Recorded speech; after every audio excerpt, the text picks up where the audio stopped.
Hello, welcome back. My name is David, I'm Ben. and we just went and saw another movie. This week we went and saw Contagion. Steven Soderberg. Yeah. So, what did you think?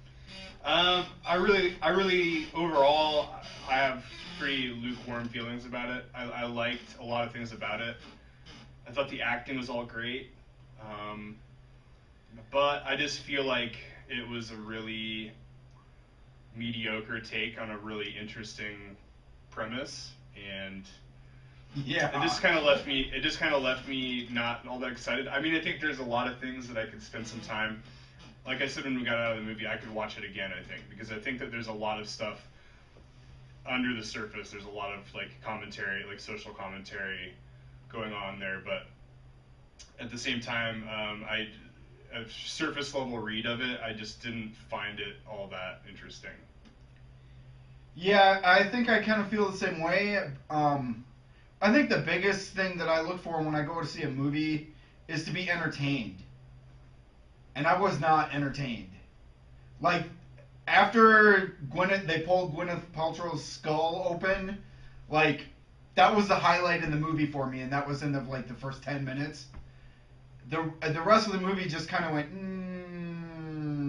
really slowly, and like, I don't know, I found myself more and more in the movie, like I wanted to start riffing this movie, like while we were watching it, because there were so many things that were just like, what? That doesn't make sense. Okay, what's going on? And well, I'll let you go before I start griping some more. Yeah, I mean, I definitely think it was very like there was a lot of tangents with the story that none of them were ever really all that fleshed out, and Or interesting even. yeah, I mean, there was some. I got into some of the character stories. I think that there were some interesting directions for the story to take. None of them being like really like obvious ones, like really obvious things that you would have in this kind of crisis movie. You know, like we talked a little bit about Outbreak, and like didn't have so much of that. In a lot of ways, it was really, really realistic, like almost probably to a flaw. Yeah. In other ways, it was just bent towards the like Steven Soderbergh's like whims. I think I think his narrative approach is kind of tired, but that's Yeah. maybe a different conversation.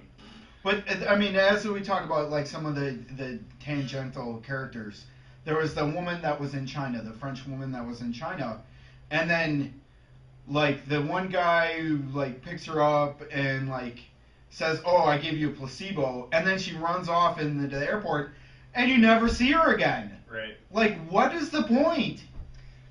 Well, I think we leave every character at kind of like there's never a resolution with any one of those characters. Like, No. Except for maybe Matt Damon and his daughter. sort of, but even there, they're still left in a pretty dire situation. I mean, this they say that the cycle of this disease is going to take a long time to work itself out, and so every character is still kind of left in this what if situation. And of course, Lawrence Fishburne's character, he's opened himself right up to being sick. Yeah. And so like I think that there's a lot of every character is kind of left with this open-ended situation, and yeah, some of them are a little too open. The Jude Law character we talked about being a little problematic in terms of like why he was really there, and I get the angle on the whole corporate medicine thing and how they use our possibly use our fears to get into our wallets and that kind of thing. So I get the why each character was there and what each character was supposed to represent, but I'm not really sure that leaving things so open was, I don't know, it just seemed really unresolved, and maybe that's what the point of it was, to be unresolved. I don't know. Yeah. But the ending of the movie, like we were talking about the ending, like the last 2 minutes of the movie were not even necessary. And see, I think he was trying to like make some kind of point with the ending about how like the Gwyneth Paltrow's company inadvertently caused this from like I don't know like globalization of companies into China and all this other stuff, but it just seemed to me like it was like he was trying to say maybe too much about everything and didn't say enough about some very specific things. Yeah, I think it's I think you're right. I mean, I think it was kind of a broad thing, and a little overly intricate in some ways. Um, and I guess I felt that I kept thinking about Traffic when I was watching it because I really like that movie, and I think I did too. and it's shot and cut in a very similar way, and it's a very similar like stylistic approach, and in some ways the narrative is really similar too, and there are a lot of open ends there. But at the end of that movie, I felt like there was like this real sense of yeah, we all have these lingering questions and uncertainty about the future, but there's still this like level of like okay, I saw a complete story here. There was a complete story, a number of complete stories, and you know there's this real trend that's been going on for a long time of like all these the intersecting storylines that you see like in 21 Grams and you know movies like that or Magnolia or something where there's all these different lives that intertwine and Contagion's kind of like that, but it's not, and it's nice to see it done in a kind of a fresh way, but it's not enough like Traffic to be like to feel like a whole, to feel like a whole piece. Well, I think the one thing that I liked about Traffic that is lacking in this film is that the characters were interesting in Traffic. Mm-hmm. The characters in this movie were not interesting whatsoever. Like even your main characters like Lawrence Fishburne and Jude Law, like maybe Jude Law was Jude maybe Law was the most interesting, he was maybe the most interesting, but even so, I mean they just didn't go enough for me. Matt Damon's character was not interesting at all. He was like the most bland thing on the screen. We never knew anything about him, and you know we didn't know what he did for a living. We didn't know like, you know, characters should have livelihoods. They should have jobs. We should know what they do. We should know know things about them. My favorite character and the character that, and this is one thing about this movie that I will gripe on, is that the minimal use of the strongest, most interesting actors. Yeah. Like Bryan Cranston being obvious, and I'm sure like he's a real hot name right now, but he's pretty terrific in everything I've seen him in. And when I saw him, I kind of forgot that he was in it, and I was like, oh shit, Bryan Cranston. But he only has like maybe 3 minutes of screen time. I know. And then John Hawkes is another one of my favorite character actors. Yeah, he came up. I was like, oh yeah, he's gonna be in this. And he's only in two or three scenes and has very little dialogue. But he's the most interesting to watch, and you just get this real sense from him. He's got this really weird charisma that always draws you. You're really drawn to him no matter what part he's in. And I was just really sad that he was, he did. I think his place in the movie was important, but it wasn't enough. Yeah. And then, so another thing that bothers me about this film was the way that it was edited, because it doesn't suit this type of film, I think. The shots were very just point of fact type of shots for me. There was nothing interesting about the cinematography. It seemed like it was almost a documentary, but it didn't have a documentary feel. And the editing, like there's a part too.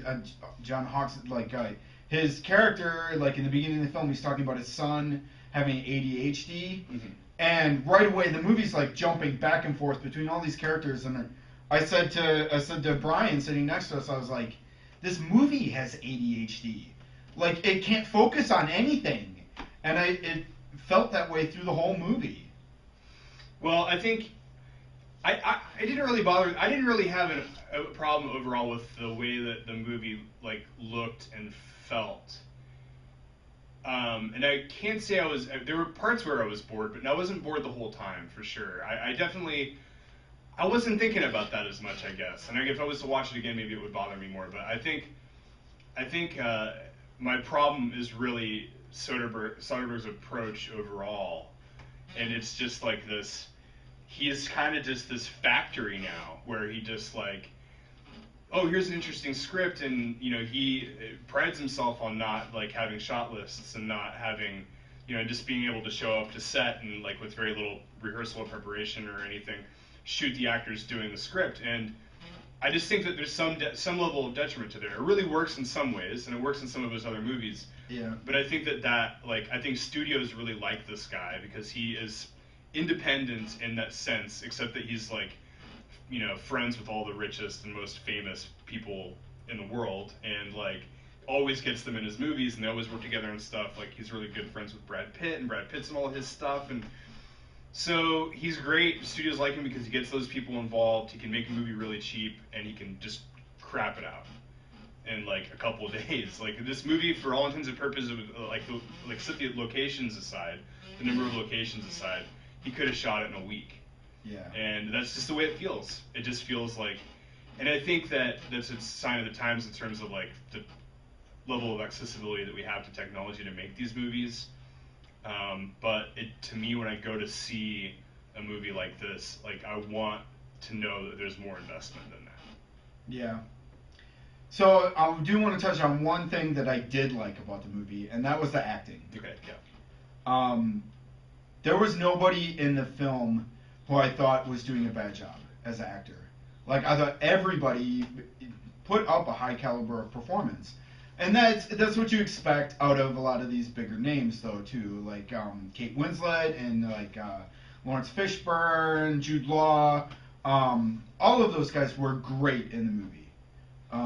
Yeah, and I think Soderbergh did one thing right with the actors, in that he was able to shoot them in a way that made them look very real and very just like normal people. Yeah. Like Kate Winslet in particular, like, she's still really beautiful, but there wasn't any real makeup. She looked real pale the whole time, and Gwyneth Paltrow was like not attractive to me. And no, only the shots with her in the casino were. Yeah, like the ones in hindsight, and like the shots with Matt Damon, he's scraggly and scruffy, and even from before all the shit hits the fan, he's scraggly and like gray, and so I liked that. I liked seeing those big, like, untouchable, famous people reduced to this very human level.